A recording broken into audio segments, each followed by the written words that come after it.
यहाँ underground dungeon में हैना भी बहुत ज्यादा एक्साइटेड थी और कह रही थी ये जगह बहुत ज्यादा बड़ी थी। चैन ने मैनेजर से पूछा कि क्या हैना को उनके साथ ले जाना ठीक रहेगा, और उन्होंने हैना के क्लोथ्स के ऊपर एक क्लीनिंग स्पेल भी कास्ट कर दिया था, तो चैन इतनी चिंता ना करें। चैन ने कहा कि वो पूछ रहे थे कि क्या हैना के साथ मर्चेंडाइज को इंस्पेक्ट करना ठीक रहेगा, क्योंकि वहाँ पे बहुत ज्यादा अनयूजुअल आइटम भी होते हैं। मैनेजर ने बताया कि वो सब काफी समय पहले सेपरेटेड कर दिया गया था और स्टोर भी कर दिया गया था, और उस दिन जो आइटम इंस्पेक्ट होने वाले थे वो बच्चों के लिए ही थे, तो वहाँ पे कोई भी बड़ी प्रॉब्लम तो नहीं होनी चाहिए। सभी लोग रूम में आ गए थे। मैनेजर ने वहाँ पे लाइट को ऑन कर दिया था। मैनेजर ने चैन और हैना को रुकने के लिए कहा और बताया कि वो आइटम्स को खुद लेके आने वाली थी। चैन मैनेजर की मदद करने के लिए आगे जाते जा रहे थे, तभी हैना ने अपने साइड में कुछ देखा और बताया कि ये बहुत बड़ी प्रॉब्लम थी। चैन ने प्रॉब्लम का कारण पूछा। हैना ने बताया कि यहाँ पे ट्रेजर चेस्ट में कोई भी ट्रेजर नहीं था, तो वो वहाँ पे क्या करे। चैन भी वहाँ पे पूरे पैनिक मोड में आ गए थे और उन्होंने भागते हुए हैना को पिक करा और बताया कि बहुत ज्यादा डेंजरस चीज थी और वो चेस्ट के पास ना जाए। हैना ने पूछा कि क्या चेस्ट सच में डेंजरस थी। चैन ने बताया कि ये एक ट्रेजर चेस्ट तो नहीं लग रही थी। तभी मैनेजर आई और पूछा कि यहाँ पे क्या चल रहा था। चैन वहाँ पे मैनेजर को चेस्ट के बारे में बता ही रहे थे, तभी हैना बहुत ज्यादा एक्साइटेड हुई क्योंकि यहाँ पे थी हीरो की सोर्ड। मैनेजर ने भी बताया कि वही सोर्ड थी और ये काफी समय पहले पॉपुलर थी। मैनेजर ने पूछा कि बच्चों को आजकल इसके बारे में ज्यादा नहीं पता था और चैन से मिमिक के बारे में पूछा। चैन ने कहा कि वो वहाँ पे उस चेस्ट के बारे में बात कर रहे थे क्योंकि ये देखने में एक मिमिक की तरह लग रही थी। मैनेजर ने बताया कि एक रियल मिमिक नहीं था और ये बच्चों के लिए टॉय था। चैन ने भी देखा कि वहाँ पे सीट भी थी और बच्चों का पूरा ड्राइविंग सेटअप भी था। इन बातों के बीच में हैना वहाँ पे सोर्ड के पास पहुंच गई थी। मैनेजर बता रही थी कि किंडरगार्टन में इसे प्लेज में और स्कूल फेस्टिवल के ड्रामास में इस्तेमाल करा जाता है। हैना ने चैन और मैनेजर से पूछा कि क्या वो इसको पुल आउट कर सकती हैं। हैना वहाँ पे बहुत ज्यादा एक्साइटेड लग रही थी। मैनेजर ने कहा कि पहले उन्हें चैन के साथ कुछ काम करना होगा, मगर वो बाद में साथ में इस चीज को कर सकते हैं। हैना ने एक्साइटेड होके एग्री कर लिया था। चैन वहाँ पे सोर्ड को इंस्पेक्ट कर रहे थे और उन्होंने देखा कि वहाँ पे सोर्ड पे जो ज्वेल लगा हुआ था वो थोड़ा अजीब लग रहा था, और क्या अगर वो इस चीज को टच करेंगे तो कुछ चेंज होगा, और शायद कारण ये था क्योंकि वो इस चीज को डायरेक्टली टच नहीं कर रहे थे। तो चैन समझ गए थे कि उन्हें इस चीज को अच्छी तरह से इंस्पेक्ट करना होगा। चैन ने मैनेजर को बताया कि उन्हें प्रोडक्ट को अच्छी तरह से टच करना होगा और क्या ये चीज ठीक होगी अगर ये डैमेज हो जाता है। मैनेजर ने कहा कि सब कुछ इंश्योरेंस में कवर है, तो चैन जैसा चाहे कर सकते थे। चैन ने फिर हैना से कहा कि तो क्यों ना वो इस सोर्ड को साथ में पुल आउट करें। हैना ने भी खुश होकर एग्री कर लिया था। मैनेजर ने बताया कि वहाँ पे टॉयज लाइट अप होते हैं, तो वो पहले लाइट्स को बंद करने वाले थे। चैन और हैना ने 3 के काउंट पे सोर्ड को पुल करने का डिसाइड कर लिया था, और जब वहाँ पे 3 का काउंट हुआ और सोर्ड पुल आउट हो रही थी, तो वहाँ पे सोर्ड के नीचे से लाइट भी इमर्ज हो रही थी। हैना भी बहुत ज्यादा एक्साइटेड हो रही थी। चैन ने भी कहा कि साथ में यहाँ पे बच्चों की ट्यून की भी आवाज आ रही थी, और चैन इस चीज से कुछ खास इंप्रेस तो नहीं लग रहे थे। मैनेजर ने कहा कि मगर ये चीज अजीब थी क्योंकि यहाँ पे सोर्ड को भी शाइन होना चाहिए था। चैन ने सोर्ड के बारे में पूछा। मैनेजर ने बताया कि यहाँ पे जो रोक है वो एक चार्जर है और जो सोर्ड है वो एक टॉय है, तो जब भी इसे पुल आउट करा जाता है तो इसमें लाइट मैजिक है, जिसकी वजह से यहाँ पे एक शाइनिंग इफेक्ट होना चाहिए। टॉय की क्वालिटी भी बहुत ज्यादा हाई है। मैनेजर ने बताया कि 10 साल पहले एक एनिमे था जिसका नाम था हीरो ऑफ लाइट, जिसकी वजह से ये बहुत ज्यादा पॉपुलर हुई थी, और वहाँ पे चार्जर और सोर्ड दोनों में मैजिक स्टोन इंस्टॉल करे गए हैं, जिसकी वजह से मेन कैरेक्टर की स्किल को रिक्रिएट करा जा सके। मगर यहाँ दिखने में सोर्ड में कोई प्रॉब्लम लग रही थी। चैन ने पूछा कि क्या वो मैजिक स्टोन को इंस्पेक्ट कर सकते थे, और चैन ने हैना से सोर्ड को ले लिया था। चैन देख रहे थे कि यहाँ पे एक मैजिक स्टोन था, मगर जब वो उसे टच कर रहे थे तो वो चेंज नहीं हो रहा था, तो क्या चैन को इसके अंदर चेकआउट करना होगा। चैन वहाँ पे थोड़ी फोर्स का इस्तेमाल करने वाले थे, मगर तभी वहाँ पे मैजिक स्टोन वहाँ पे गिर गया था और सोर्ड के अंदर से एक इवल शैडो निकल गई थी। इवल शैडो ने डायलॉग मारा कि फाइनली वो बाहर आ गई थी और ये जगह उसकी थी। चैन ने इवल शैडो के जोर से थप्पड़ मारा और चैन ने इवल शैडो को वहीं पे डिफीट कर दिया था। चैन ने कहा कि वो बहुत ज्यादा डर गए थे और अभी अभी ये क्या हुआ था। मैनेजर ने बताया कि ये चीज बहुत जल्दी डिसअपीयर हो गई थी, तो उन्हें भी एग्जैक्टली नहीं पता था। चैन ने कहा कि ये दिखने में कोई टॉय तो नहीं लग रहा था। तभी हैना ने वहाँ पे स्टोन की तरफ पॉइंट आउट करा और बताया कि वो बहुत ज्यादा डर्टी फील हो रहा था। चैन ने भी जब डर्टी देखा तो उन्हें देखा स्टोन के ऊपर कुछ चारकोल की तरह था। मैनेजर ने बताया कि शायद मैजिक स्टोन और शैडो की वजह से खराब हो गया था और ये साफ भी नहीं हो पा रहा था। चैन वहाँ पे टिश्यू से उसको वाइप आउट करते जा रहे थे और धीरे धीरे स्टोन वहाँ पे साफ होता जा रहा था। स्टोन को साफ करने के बाद चैन ने स्टोन को वापस स्वॉर्ड पे लगा दिया था और अब स्वॉर्ड भी वहाँ पे शाइन हो रही थी। हैना भी ये देख के बहुत ज्यादा एक्साइटेड हो रही थी। चैन ने कहा कि शायद मैजिक स्टोन पहले सही से नहीं चल रहा था और उस अजीब सी चीज की वजह से वो खराब हो चुका था। मैनेजर ने कहा कि शायद इसलिए हो रहा था क्योंकि ये चीज काफी समय से ऐसे ही रखी हुई थी और क्योंकि अब हीरो स्वॉर्ड सेट का इंस्पेक्शन कंप्लीट हो गया था तो फिर बारी थी नेक्स्ट आइटम थी और वो था एक मैजिक वॉन्ड टॉय। मैनेजर ने बताया कि ये टॉय बहुत ज्यादा पॉपुलर चल रहा था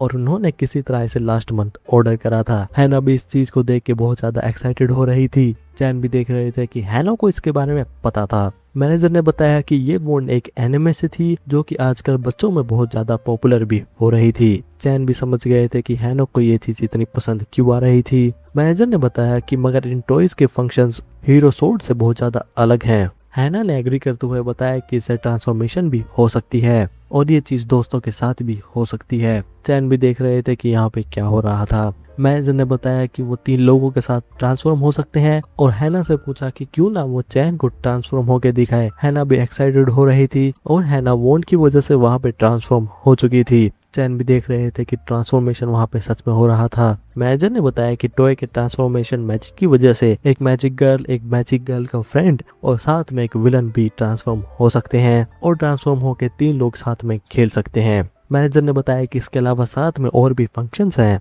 और क्योंकि यहाँ पे कुछ ज्यादा ही फंक्शन है तो मैनेजर इस चीज को खुद चेक कर रही है। मैनेजर ने चैन से पूछा कि जब उन्होंने ट्रांसफॉर्मेशन मैजिक को देखा था तो क्या उन्होंने कुछ स्ट्रेंज चीजों को देखा था। चैन ने बताया कि उन्होंने ट्रांसफॉर्म होते टाइम कुछ भी अजीब नहीं देखा था। मैनेजर ने कहा तो क्यों ना वो दूसरे ट्रांसफॉर्मेशन स्पेल को चेक करें। मैनेजर ने हैना से कहा कि अब वो स्पेल चैन और मैनेजर पे इस्तेमाल करें और वो चूज कर सकती हैं कि यहाँ पे विलन कौन बनेगा और मैजिक गर्ल का फ्रेंड। चैन वहाँ पे मैनुअल को पढ़ते जा रहे थे, देख रहे थे कि वॉन्ड को किस तरह मूव करना है और यहाँ पे क्या क्या करना है। चैन ने पूछा कि यहाँ पे देख के तो बहुत ज्यादा खतरनाक चीजें लग रही थी और क्या बच्चों को ये चीज समझ में भी आती है। मैनेजर ने चैन को कहा कि वो ये सब स्किप कर सकते हैं क्योंकि इंस्ट्रक्शन वहाँ पे सिर्फ शो के लिए हैं और जब तक उनके पास वॉन्ड है तो वहाँ पे स्पेल कास्ट हो सकता है। चैन ने मैनेजर से पूछा कि क्या उन्हें मैजिक का इस्तेमाल करने के लिए वॉन्ड की जरूरत है क्योंकि वो बिना वॉन्ड के भी मैजिक का इस्तेमाल कर सकती हैं। मैनेजर ने बताया कि उन्हें इस चीज की जरूरत नहीं है क्योंकि वो फॉर्मूलाज को अपने माइंड में ही कैलकुलेट कर सकती हैं, मगर जो नए विजार्ड होते हैं वो वॉन्ड को इस्तेमाल करते हैं और वॉन्ड वहाँ पे कैलकुलेटर की तरह इस्तेमाल होती है जो वहाँ पे फॉर्मूलाज को कैलकुलेट करती है और जैसे जैसे कोई एक्सपीरियंस को गेन करता है, स्किल को गेन करता है तो वॉन्ड की जरूरत नहीं होती है। मगर फिर भी काफी लोग एक वॉन्ड को तो कैरी करते ही हैं क्योंकि कभी भी आइडिया नहीं होता है कि वहाँ पे मैजिक से क्या हो सकता है। तभी हैना ने बताया कि उन्होंने डिसाइड कर लिया था। मैनेजर ने कहा कि तो क्यों ना वो सब हॉलवे में जाके ट्रांसफॉर्म हो जाए। हैना ने खुश होकर एग्री कर लिया था और वो तीनों हॉलवे में आ गए थे। मैनेजर ने बताया कि वो हैना को सोल्ट मैजिक का इस्तेमाल करना सिखाएंगी तो उन्हें सबसे पहले अपने वॉन्ड को अपनी हाइट पे रखना होगा और इसी स्टेट में उन्हें एक स्पेल को चैंट करना होगा। हैना वहाँ पे सब कुछ समझ गई थी। मैनेजर हैना को बात एक्सप्लेन करने के बाद चैन की तरफ भागती हुई आ गई और चैन से पूछा कि क्या वो ठीक थे क्योंकि वो थोड़े टायर्ड लग रहे थे। चैन ने बताया कि ट्रांसफॉर्मेशन गेम खेलना थोड़ा अजीब लग रहा था क्योंकि उनके कोई नेफ्यूज भी नहीं थे तो उन्होंने ऐसी चीज कभी भी नहीं करी थी और उन्होंने आखिरी बार ये तब किया था जब वो एक छोटे बच्चे थे। मैनेजर ने भी चैन से कहा कि वो बस वहाँ पे खेले और इतने सीरियस क्यों हो रहे हैं। इसी बीच हैना ने वहाँ पे ट्रांसफॉर्मेशन मैजिक का इस्तेमाल कर दिया था और ट्रांसफॉर्मेशन मैजिक आया था मैनेजर के ऊपर जिसमें हैना ने मैनेजर को एक विलन बना दिया था। मैनेजर ने देखा कि विलन ट्रांसफॉर्मेशन भी अच्छी तरह से काम कर रहा था।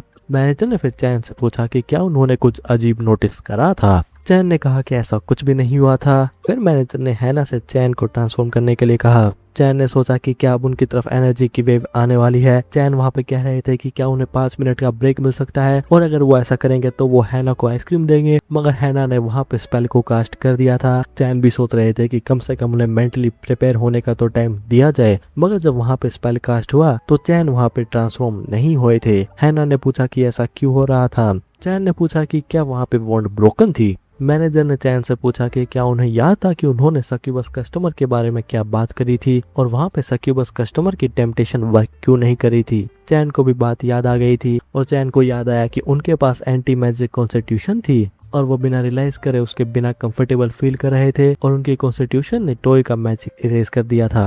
मैनेजर ने हैना को बता दिया था कि चैन के ऊपर मैजिक इस्तेमाल क्यों नहीं हुआ था और बताया कि वॉन्ड वहाँ पे ब्रोकन नहीं था, तो क्यों ना वो टेस्ट को कंटिन्यू करें। हैना ने कहा कि वो चैन को स्वीट प्रिंसेस की तरह देखना चाहती थी। चैन ने पूछा कि क्या ये प्रिंसेस चैन की तरह लगती है। मैनेजर ने इस बात से एग्री कर और फोटो दिखाते हुए कहा कि कैरेक्टर इस तरह लगता है। चैन वहाँ पे अपनी कॉन्स्टिट्यूशन को लेकर प्रे कर रहे थे। मैनेजर ने कहा कि शायद हैना ने इसलिए कहा था क्योंकि हैना चैन के साथ मैच होना चाहती है, क्योंकि वो कैरेक्टर मेन कैरेक्टर का बेस्ट फ्रेंड है। मैनेजर ने हैना से पूछा कि क्या यही बात थी। हैना ने बताया कि अगर वो दोनों सेम ट्रांसफॉर्मेशन मैजिक आउटफिट पहनते तो ऐसा लगता कि वो दोनों दोस्त थे।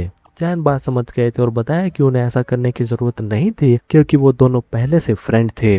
हैना ने पूछा क्या सच में ऐसा था। मैनेजर ने कहा कि वो वहाँ पे आके काम करते हैं और खेलते हैं, तो वहाँ पे अगर वो दोस्त नहीं थे तो क्या थे। हैना को वहाँ पे मनाने के बाद वहाँ पे फिर से मैनेजर ने मैजिक को टेस्ट करना शुरू कर दिया था और कहा कि अगर वो ट्रांसफॉर्मेशन के साथ खेलने वाले हैं तो ये चीज अच्छी तरह से होनी चाहिए। मैनेजर ने वहाँ पे चैन को ग्रैब कर लिया था और विलन की एक्टिंग करते हुए कहा कि उन्होंने सोल्ट के फ्रेंड को कैप्चर कर लिया है और अगर सोल्ट ने वहाँ पे अपना मैजिक नहीं दिखाया तो वो प्रिंसेस को दोबारा नहीं देखेगी। हैना भी वहाँ पे पूरे जोश में आ रही थी और कैरेक्टर में आ रही थी। हैना ने वहाँ पे अपना कैजुअल डायलॉग मारा और इस्तेमाल करा फायर मैजिक, जो कि था ओवर हीटेड 700 डिग्रीज। जो स्पेल कास्ट होता ही वहाँ पे बहुत बड़ी फायर बॉल आ गई थी। चैन ने भी पूछा कि क्या ये सच में एक मैजिक टॉय था, क्योंकि वो इस चीज को किसी भी तरह पे देखे बच्चों को इस चीज से तो नहीं खेलना चाहिए। हैना ने वहाँ पे फायर बॉल को फायर कर दिया था। चैन ने मैनेजर से पूछा कि वो वहाँ पे क्या करे। चैन पैनिक करते हुए मैनेजर का नाम ले रहे थे। तभी चैन ने देखा कि फायर वहाँ पे मैनेजर के हैंड के अंदर एब्जॉर्ब होती जा रही थी और स्पेल वहाँ पे डिसअपियर हो गया था। मैनेजर ने चैन से कहा कि वो हैना को लेके ऊपर चले जाएं। मैनेजर ने हैना से उनकी मदद करने के लिए थैंक यू कहा और बताया कि वो ऊपर जाके बबल गन से खेल सकती हैं। हैना बात समझ गई थी और हैना और चैन बात करते हुए ऊपर जा रहे थे। चैन ने हैना से पूछा कि क्या वो ठीक थी। हैना ने कहा कि वो ठीक तो थी, मगर पूछा कि क्या मैनेजर गुस्से में थी। चैन ने बताया कि मैनेजर हैना को लेकर गुस्से में नहीं थी, मगर वहाँ पे कुछ और बात थी। हैना ने पूछा कि वहाँ पे क्या हुआ था। चैन को पता नहीं था कि वो एग्जैक्टली कैसे एक्सप्लेन करें, मगर वो इस चीज को एक विजार्ड की प्रोफेशनल ड्यूटी की सेंस कह सकते हैं। हैना बाहर आके बबल गन से खेल रही थी। चैन देख रहे थे कि मैनेजर काफी समय लगा रही थी और क्या वहाँ पे टॉय की कुछ ज्यादा ही सीरियस प्रॉब्लम थी, क्योंकि चैन ने वहाँ पे कोई भी अनयूजुअल फ्लिकरिंग को तो नहीं देखा था। हैना ने बताया कि उन्होंने इस चीज को बना लिया था। चैन ने भी पूछा कि उन्होंने ये चीज क्या बनाई थी। हैना ने बताया कि ये थे चैन। चैन भी देख रहे थे कि वो बबल्स का इस्तेमाल करके पिक्चर बना सकते हैं। चैन ने कहा कि इस तरह खेलना तो फन था, मगर उन्होंने हैना से पूछा कि क्या उनका किंडरगार्टन का टाइम नहीं हुआ था। हैना ने बताया कि उन्हें उस दिन किंडरगार्टन नहीं जाना था क्योंकि टीचर ने कहा था कि वो दिन बहुत ज्यादा डेंजरस था। चैन ने पूछा डेंजरस कैसे और पूछा कि क्या किंडरगार्टन में कुछ हुआ था। हैना ने बताया कि किंडरगार्टन के पास कुछ आ गया था और सभी टीचर कह रहे थे कि ये चीज बहुत ज्यादा डेंजरस थी। और यहाँ दूसरी तरफ यूना कह रही थी कि देखने में तो ऐसा ही लग रहा था कि उनकी एक और नाइफ शिफ्ट होने वाली थी।